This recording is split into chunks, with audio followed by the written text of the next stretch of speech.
the hell is going on in that writer's room where you can decide to put the tag team titles on two half-crippled senior citizens and think it's a good idea? What the hell did these two has-beens do to deserve a title run? Scott Hall isn't even under contract, for Christ's sake. He's on a pay-per-appearance deal. If Vince McMahon makes him an offer, he could show up on Raw next Monday if he wants to. And you think it's a good idea to give this guy a championship?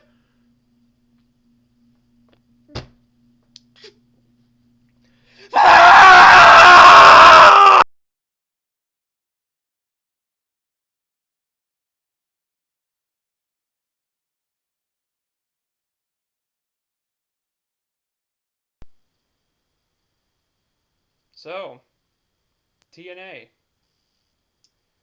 I guess making a self-destructive drunk like Scott Hall one half of your tag team champions wasn't such a good idea, was it?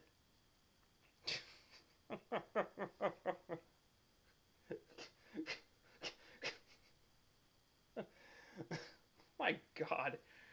TNA, you know you deserve to get embarrassed over this, right? I mean, come on, guys.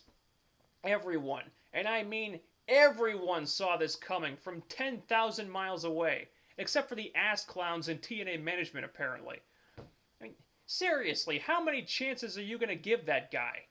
How many times does he have to screw your company over before you realize that he is never going to change? And I don't mean to be a dick about this or anything, but the entire IWC did warn you that something like this might happen. And you got no one to blame but yourselves for this, and you know it. But on the plus side here, when you have them being the #1 contenders, the fact that they have a new DVD to promote, and now Scott Hall getting arrested on top of everything else, I think it's a pretty good bet that the Motor City Machine Guns are about to become tag team champions. I mean, good lord, if TNA doesn't put the belts on them this time, they never will. So, hell, maybe we should thank Scott Hall for being a pathetic drunk.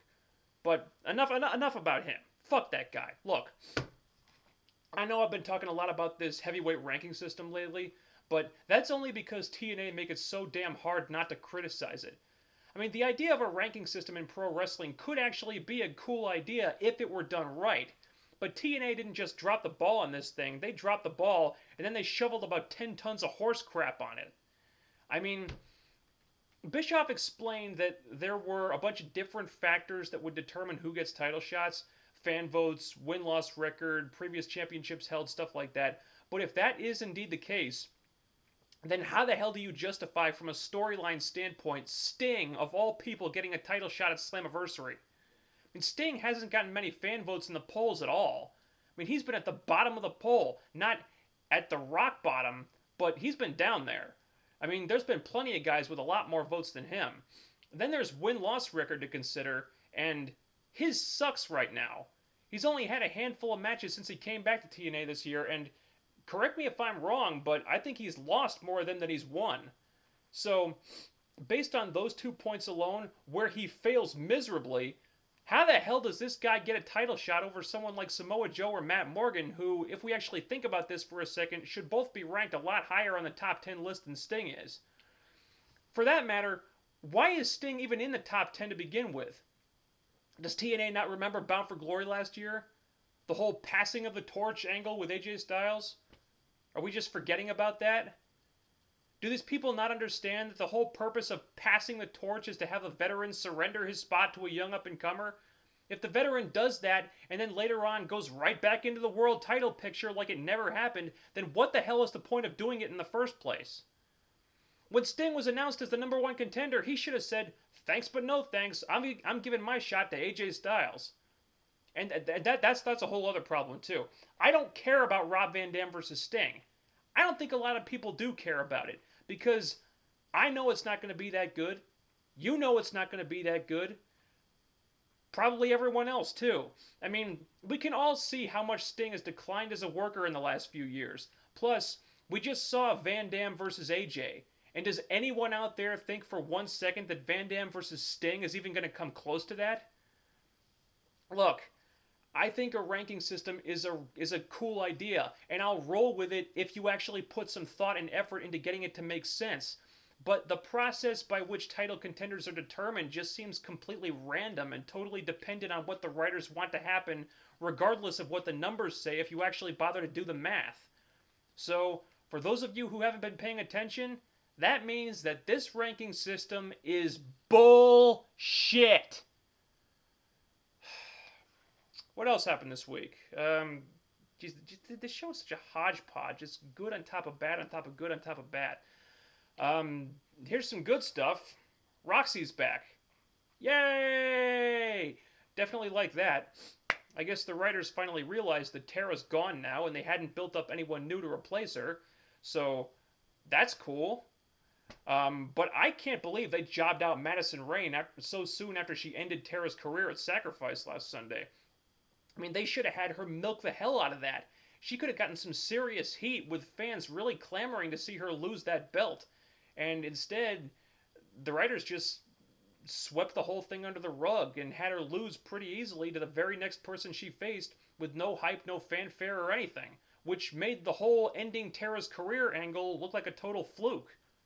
Now, it did install Roxy as an immediate threat, I like that, but it came at the expense of completely neutering the champion when she hadn't even been fully established yet, making the win kind of meaningless. I mean, I love having Roxy back, don't get me wrong, but Madison Rayne is a lame duck champion right now, and she just took 2 steps back after she took a step forward at Sacrifice. Elsewhere, they're really starting to incorporate these reality-style worked shoe promos into more of the show. This is something I actually like a lot. Now, these segments are probably the most compelling thing about the show right now because we see the wrestlers like sort of in character, but at the same time they're also being themselves, which allows for some pretty good promos actually from people that you wouldn't expect to be able to cut good promos. And I think they're really starting to figure out how these things are supposed to work. You know, they're looking less intrusive and more like backstage footage at a real sporting event. And I hope this continues because these are really good. And it's a different style of filming pro wrestling that we don't normally see. Also good, it looks like at long last the Black Machismo gimmick is dead. Thank God. Thank fucking God. They should have killed that gimmick 2 years ago. I don't know what the hell took them so long, and I don't really care at this point. It's gone, good riddance to it, and now maybe I can finally start to take Jay Lethal seriously again. Yeah, and it helps that they're using him so well right now, too. I mean, he's brawling with Ric Flair, teaming up with Rob Van Dam. It seems like they're really getting behind this guy, and they're doing it the right way this time, which is great. That being said, I do not like Jay Lethal and Rob Van Dam beating Beer Money in a 4-minute match. I mean, Beer Money, they just... It's like these guys turned into glorified enhancement talent so gradually, I didn't even see it happening. It's so strange. I mean, I keep thinking of Beer Money as being the standard bearers of TNA's tag team division, but off the top of my head, I honestly cannot remember the last time they won a match. The crazy thing, the really crazy thing about this, right after Beer Money lost this match, the show went to a commercial break, and TNA showed an ad for that Beer Money Motor City Machine Gun DVD they're putting out.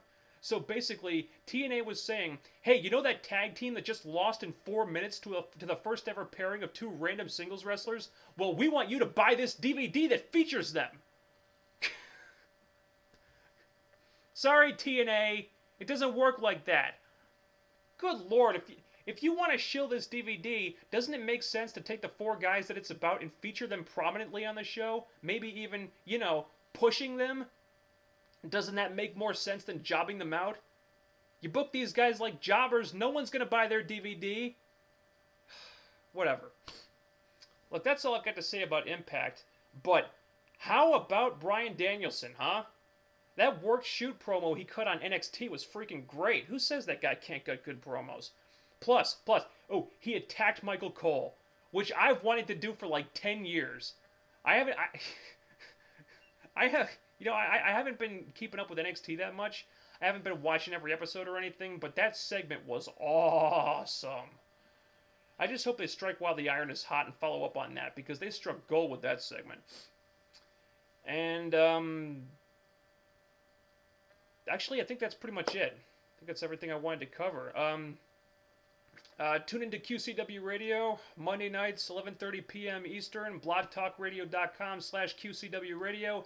If you're not there, you're Hitler. That is all.